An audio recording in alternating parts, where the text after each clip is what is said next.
So in this text, he states, anyone who does not hate their mother and their father, their wife and their children, right? Their brother and their sister cannot be my disciple.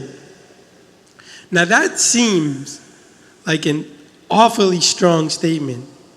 But it doesn't add up, right? This is the same Jesus who tells us to love our neighbors as ourselves, to love your enemies, to if somebody slapped you, turn the other cheek and let them slap the other cheek. So how could he really be saying to hate your mother and your father?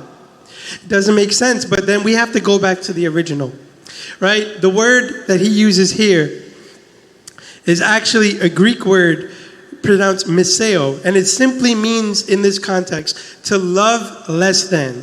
So what Jesus is saying, anyone who does not love their mother and their father, their wife and their children, their brothers and their sisters, less than they love me, cannot be my disciple. In other words, seek me first, seek my kingdom first, and all these things will be added onto you. You got to love God more than you love your spouse. Amen? And you got to love God more than you love your children.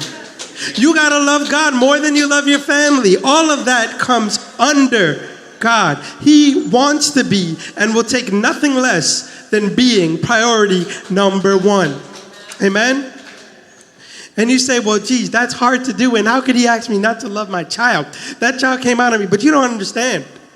What you don't understand is the only way you can truly love your child is when you love God first. When you experience that relationship with God first and you have that encounter and that love, then that flows out to your family. See, God is not just calling you to love him just because. He's calling you to love him because when you love him above everything else falls into place. The way you love your wife is better. The way you love your husband is better. The way you love your children is better because you love God first.